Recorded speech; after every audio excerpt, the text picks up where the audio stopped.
Alors que les premières lueurs du soleil se levaient sur les marais mystérieux de Floride, quelque chose d'étrange s'animait dans l'herbe humide. À première vue, cela ressemblait à de simples lapins, immobiles, doux, presque inoffensifs. Mais en réalité, ces créatures n'étaient pas vivantes. Sous leur pelage se cachait une technologie discrète, silencieuse, conçue pour une mission bien précise.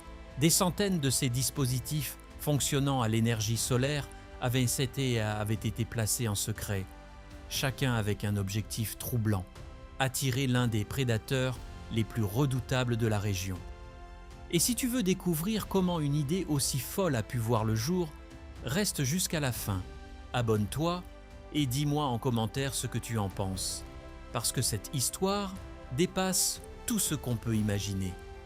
Pour certains habitants, tout cela relevait de la pure folie. Pour les scientifiques, c'était une avancée brillante. Mais lorsque les caméras ont commencé à filmer, ce qui a été capturé a complètement changé la perception de cette expérience. Une question demeure: la Floride a-t-elle réussi à reprendre le contrôle de la nature ou a-t-elle déclenché quelque chose qu'elle ne pourra plus arrêter? Au lever du jour, les Everglades brillent comme un miroir parfait. Les herbes hautes scintillent au-dessus d'une eau lente et les oiseaux semblent figés dans le temps. Pourtant, sous cette beauté paisible se cache une réalité bien plus sombre. Depuis des années, cet écosystème fragile subit une attaque silencieuse. Ce n'est ni une pollution chimique, ni une urbanisation massive. L'ennemi est vivant, discret et incroyablement efficace. Il s'agit du python birman, un serpent originaire d'Asie du Sud-Est qui a transformé ses marais en territoire de chasse. Ce désastre n'est pas naturel. Il est le résultat direct de décisions humaines. Dans les années 1980 et 1990, le commerce d'animaux exotiques connaissait un véritable boom. De jeunes pythons étaient vendus comme animaux de compagnie, fascinants, dociles, presque inoffensifs. Mais ces petits serpents grandissaient rapidement. En quelques années seulement, ils atteignaient des tailles impressionnantes, parfois jusqu'à 6 mètres, avec une force capable de terrasser des proies bien plus grandes qu'eux. Incapables de gérer ces animaux devenus trop dangereux, de nombreux propriétaires les ont relâchés dans la nature. Puis, en 1992, un événement a tout aggravé. L'ouragan Andrew a ravagé le sud de la Floride, détruisant des installations où ces reptiles étaient élevés. Des centaines de serpents se sont échappés dans la nature. Ce moment a marqué le début d'une invasion incontrôlable. Les Everglades représentaient un environnement idéal pour ces prédateurs. Température parfaite, cachette infinie et surtout des proies qui n'avaient jamais appris à se méfier d'un tel chasseur. Sans prédateurs naturels et capables de pondre jusqu'à 100 œufs par an, leur population a explosé. Aujourd'hui, les scientifiques estiment qu'il y en a des dizaines de milliers. Les conséquences ont été dévastatrices. Des espèces entières ont quasiment disparu. Les ratons laveurs, les opossums, les lapins, même les cerfs et certains félins ont été touchés. On a retrouvé des pythons avec des proies énormes dans l'estomac. Une fois, un serpent a été filmé en train de combattre un alligator et les deux sont morts. Mais le problème ne s'arrête pas là. La disparition des petits mammifères perturbe toute la chaîne alimentaire. Moins de proies signifie moins de nourriture pour les oiseaux. Moins de charognards ralentit la décomposition, modifiant la qualité du sol. L'équilibre entier de l'écosystème est en train de s'effondrer. Malgré des efforts constants pour éliminer ces serpents, la situation ne s'améliore pas. Pour chaque python capturé, plusieurs autres restent cachés. Les autorités ont dépensé des millions, organisé des campagnes, offert des récompenses, sans succès durable. Les serpents se sont parfaitement adaptés, tandis que les humains manquent tant de solutions. Face à cela, une idée audacieuse a émergé. En 2013, la Floride a lancé un défi ouvert au public, une compétition de chasse aux pythons. Des centaines de participants sont venus, équipés de bateaux, de lampes et d'outils. L'événement a attiré l'attention des médias, transformant les marais en spectacle. Mais les résultats ont été décevants. Après des semaines d'efforts, seules quelques dizaines de serpents ont été capturés. Un chiffre insignifiant face à l'ampleur du problème. Le programme a été renouvelé chaque année, avec plus de moyens, plus de formation et des récompenses plus importantes. Certains chasseurs ont réussi des exploits impressionnants, capturant des serpents gigantesques. Pourtant, les analyses scientifiques restaient claires. La population continuait d'augmenter. En 2017, une nouvelle approche a été mise en place. Des chasseurs professionnels ont été engagés, formés et payés pour traquer les serpents. Leur travail était difficile, dangereux et souvent solitaire. Ils patrouillaient de nuit, cherchant des mouvements dans l'obscurité. Mais même cette méthode n'a pas suffi. Les coûts étaient énormes et les résultats restaient insuffisants. Chaque avancée semblait être compensée par une croissance encore plus rapide de la population. À ce stade, une réalité s'est imposée. Il était impossible de gagner uniquement avec des efforts humains. Alors une nouvelle question est apparue. Si les humains ne pouvaient pas les battre, quelque chose d'autre le pouvait-il? C'est là qu'une idée inattendue est entrée en jeu. Et c'est exactement ce qu'on va découvrir dans la suite. C'est à ce moment-là que les experts ont compris qu'ils devaient changer complètement de stratégie. Ils n'avaient plus besoin d'un chasseur plus rapide ou plus courageux, mais d'un allié doté d'un avantage naturel que l'humain ne possédait pas. Quelque chose capable de détecter l'invisible, de suivre des traces impossibles à voir, et surtout de fonctionner dans un environnement aussi hostile que les Everglades. C'est ainsi que leur regard s'est tourné vers un compagnon bien connu de l'homme depuis des siècles, le chien. L'idée pouvait sembler simple, presque évidente.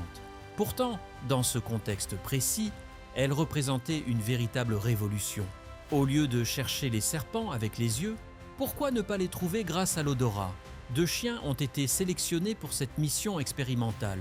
Le premier, Truman, un labrador noir à l'apparence amicale, cachait une concentration impressionnante. Le second, Eleanor, un berger hollandais aux yeux perçants, possédait une précision et une détermination naturelles. Pendant plusieurs mois, ils ont été entraînés comme de véritables enquêteurs. Leur objectif, apprendre à reconnaître l'odeur presque imperceptible laissée par les pitons birmanes. Une odeur que l'humain ne peut pas percevoir, mais qui reste dans la boue, l'eau et les herbes longtemps après le passage du serpent. Les entraîneurs ont multiplié les scénarios. Des serpents étaient cachés dans des caisses, sous des troncs humides ou dans des zones de végétation dense. À chaque fois, les chiens devaient les localiser. Petit à petit, ils sont devenus incroyablement efficaces. Une fois sur le terrain, le changement a été immédiat. Accompagnés de leur maître, les chiens avançaient lentement, le nez près du sol. Puis, soudainement, ils s'arrêtaient, tiraient sur leur laisse, indiquant clairement une présence. Et presque à chaque fois, les équipes découvraient un python caché à proximité. Les résultats ont surpris tout le monde. En seulement quelques semaines, Truman et Eleanor ont permis de capturer plusieurs serpents que les équipes humaines n'avaient même pas réussi à trouver pendant des mois. C'était impressionnant. Là où les scientifiques passaient des heures à chercher, les chiens trouvaient en quelques minutes. Très vite, cette méthode a suscité un immense intérêt. Pour la première fois, il semblait possible de reprendre un léger avantage sur ces prédateurs insaisissables. Mais comme toujours dans les Everglades, chaque solution apportait son lot de difficultés. L'environnement était extrêmement dur pour les chiens. La chaleur était étouffante, l'humidité constante. Les herbes coupantes pouvaient blesser leurs pattes. Et surtout, ils étaient exposés à de nombreux dangers. Alligators, serpents venimeux, terrain instable. Les maîtres devaient redoubler de vigilance. Ils équipaient les chiens de protection spéciale, leur donnaient de l'eau en permanence et surveillaient chaque mouvement. Malgré tout, les résultats continuaient d'être prometteurs. Mais une observation a particulièrement attiré l'attention des scientifiques. Chaque fois qu'un python était localisé, il ne s'agissait pas seulement d'un individu isolé. Très souvent, la piste menait à des zones de reproduction, des nids remplis d'œufs ou même à plusieurs serpents regroupés. Cela signifiait une chose essentielle. Les chiens ne se contentèrent pas de trouver des serpents. Ils révélaient la structure même de l'invasion. Grâce à ces découvertes, les chercheurs ont commencé à cartographier les zones les plus actives. Des régions entières, auparavant inconnues, ont été identifiées comme des centres de reproduction. C'était une avancée majeure. Mais il y avait un problème évident.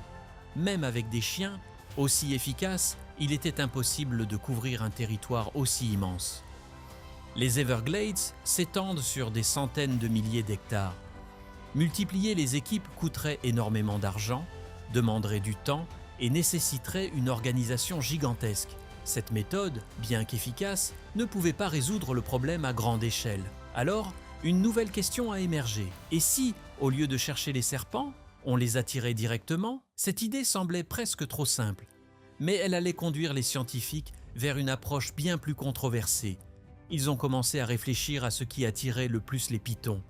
La réponse était évidente et inquiétante. Les serpents étaient attirés par leur proie, et parmi toutes les proies possibles, une en particulier jouait un rôle clé dans leur alimentation.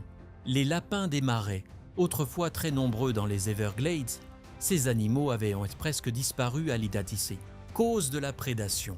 C'est alors qu'une idée audacieuse a été proposée: utiliser des lapins vivants pour attirer les pitons hors de leur cachette. Dès le départ, cette proposition a provoqué des réactions fortes. Certains scientifiques y voyaient une opportunité unique, d'autres dénonçaient une méthode cruelle et moralement inacceptable. Mais face à l'urgence de la situation, des tests ont été lancés. Dans des zones contrôlées, des enclos sécurisés ont été installés. À l'intérieur, des lapins vivants étaient placés, protégés par des structures conçues pour empêcher toute attaque directe. L'objectif était simple: diffuser l'odeur et la chaleur corporelle des lapins dans l'environnement.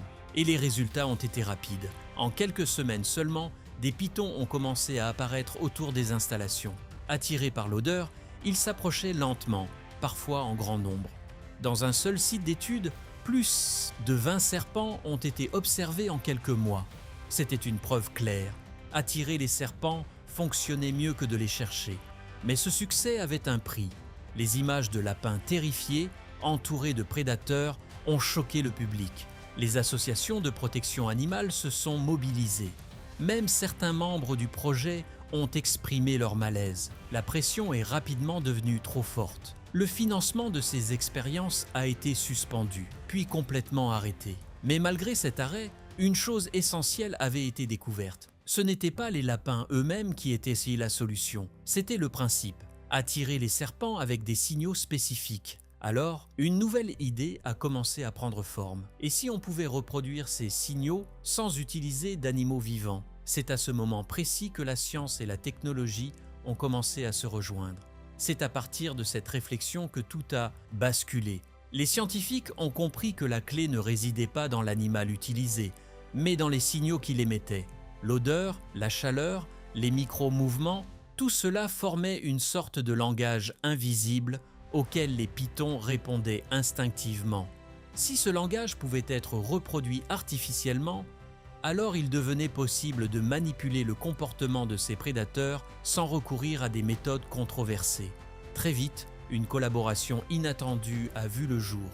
Biologistes, ingénieurs, spécialistes en robotique et experts en conservation se sont réunis autour d'un même objectif: recréer un faux lapin capable de tromper l'un des chasseurs les plus efficaces de la planète. Chaque détail a été étudié avec une précision extrême. Les scientifiques ont analysé la signature thermique d'un lapin, la manière dont sa chaleur se diffuse dans l'air humide des marais. Ils ont également étudié les composés chimiques responsables de son odeur. Une odeur subtile, mais suffisamment marquée pour être détectée par la langue d'un python. Même les mouvements ont été décomposés, les petits tremblements, les gestes irréguliers, tout ce qui rend un animal vivant crédible. Ces données ont servi de base à ce qu'ils ont appelé le modèle du lapin. À partir de là, les premiers prototypes ont été conçus. Ce n'étaient pas de simples gadgets, mais de véritables concentrés de technologie. Recouverts d'un faux pelage, dotés de systèmes de chauffage interne, capables d'émettre des odeurs synthétiques, ces dispositifs étaient pensés pour reproduire fidèlement la présence d'une proie. Mais ce n'était pas tout. Chaque unité était également équipée de capteurs, de caméras et de systèmes de transmission. L'objectif n'était pas seulement d'attirer les serpents, mais aussi de collecter des données précieuses. Chaque interaction devenait une source d'informations: l'heure de passage, le comportement du serpent, sa taille, sa trajectoire. Ces faux lapins n'étaient pas seulement des appâts. C'étaient des observateurs silencieux. Après plusieurs phases de tests en laboratoire et en environnement contrôlé, le moment décisif est arrivé. Les autorités ont décidé de déployer les premiers modèles dans les Everglades. Lorsque les premiers dispositifs ont été installés, peu de personnes croyaient réellement à leur efficacité. Après tout, les Python avaient déjà échappé à toutes les tentatives précédentes. Pourquoi ces machines réussiraient-elles là où tout le reste avait échoué? Pourtant, dès les premiers jours, quelque chose d'inattendu s'est produit. Les caméras ont commencé à enregistrer des mouvements. Des pythons apparaissaient, glissant lentement dans l'obscurité, attirés par ces faux animaux. Leur langue s'agitait, analysant l'air, confirmant la présence de ce qu'ils croyaient être une proie. Certains attaquaient immédiatement, s'enroulant autour du leur avec une précision redoutable. D'autres semblaient hésiter. Ils s'approchaient, s'arrêtaient, puis disparaissaient, comme s'ils percevaient une anomalie. Mais dans l'ensemble, les résultats étaient indéniables. Les dispositifs fonctionnaient. Pour la première fois, les scientifiques pouvaient observer les pythons dans leur comportement naturel sans les perturber. Ils pouvaient suivre leurs déplacements, comprendre leurs habitudes, identifier les zones les plus fréquentées. Très rapidement, une carte détaillée a commencé à se dessiner. Chaque interaction enregistrée ajoutait un point à cette carte. Peu à peu, un réseau invisible prenait forme, révélant les itinéraires des serpents, leurs zones de reproduction, leur période d'activité. C'était une avancée majeure. Grâce à ces données, les équipes MANPA pouvaient intervenir de manière beaucoup plus ciblée. Au lieu de chercher au hasard, elles savaient où aller, quand intervenir et comment maximiser leurs chances de capture. Mais malgré ces progrès, tout n'était pas parfait. Chaque dispositif coûtait cher, environ 4 000 $ par unité. Et dans un environnement aussi exigeant que les Everglades, leur entretien était un défi constant. L'humidité, la chaleur, la faune environnante, tout pouvait endommager ces machines. Étendre ce système à grande échelle représentait un investissement colossal. Cependant, au-delà de l'aspect financier, quelque chose de plus important s'était produit. Un changement de mentalité. Pendant des années, les efforts avaient été centrés sur la chasse, la réaction, la tentative de rattraper un problème déjà hors de contrôle. Mais avec cette nouvelle approche, les scientifiques avaient enfin l'impression de reprendre l'initiative. Ils n'étaient plus en train de courir après les serpents. Ils les attiraient, ils les étudiaient, ils les comprenaient. Et cette différence changeait tout. Les Everglades, longtemps silencieuses, semblaient révéler leurs secrets petit à petit. Chaque nuit apportait de nouvelles images, de nouvelles données, de nouvelles pistes. Mais une question restait en suspens. Cette technologie était-elle suffisante pour inverser la tendance? Certains experts restaient prudents. Ils soulignaient que même avec ces avancées, la population de pythons restait immense. Le problème ne disparaîtrait pas du jour au lendemain. D'autres, en revanche, voyaient dans cette innovation un tournant décisif. Pour eux, ce n'était que le début. Une première étape vers des solutions encore plus avancées. Peut-être que dans le futur, ces dispositifs pourraient être améliorés, rendus moins coûteux, plus autonomes, capables de couvrir des zones encore plus vastes. Peut-être qu'ils pourraient même être combinés avec d'autres technologies, drones, intelligence artificielle, systèmes de détection avancés. Ce qui est certain, c'est que cette expérience a ouvert une nouvelle voie, une voie où la technologie et la nature ne sont plus en opposition, mais travaillent ensemble pour résoudre un problème complexe. Mais comme toujours, chaque solution apporte de nouvelles interrogations. En attirant les pythons, modifie-t-on leur comportement à long terme? Existe-t-il un risque de créer de nouvelles dynamiques dans l'écosystème? Et surtout, est-ce que cela suffira à sauver les Everglades? Pour l'instant, personne ne peut donner de réponse définitive. Ce que l'on sait, en revanche, c'est que cette histoire illustre parfaitement une réalité essentielle. Parfois, pour résoudre un problème, il ne suffit pas de lutter contre lui. Il faut le comprendre, l'observer et trouver un moyen de travailler avec ses propres règles. Les faux lapins des Everglades ne sont peut-être pas la solution finale, mais ils représentent quelque chose de rare. Une idée nouvelle, audacieuse, capable de changer la manière dont nous abordons les défis environnementaux. Et peut-être que, grâce à cela, cet écosystème unique aura une chance de se rétablir. Alors maintenant, la question est pour toi. Penses-tu que cette technologie peut réellement faire la différence? Ou est-ce simplement une solution temporaire face à un problème bien plus vaste? Si cette histoire t'a fasciné, pense à laisser un like, à partager ton avis en commentaire et à t'abonner pour ne pas manquer les prochaines vidéos. Parce que ce n'est que le début et d'autres idées encore plus surprenantes pourraient bien voir le jour. Et la prochaine fois, nous explorerons une autre tentative incroyable pour réparer un environnement en danger. Une idée encore plus audacieuse qui pourrait changer notre vision de la nature pour toujours.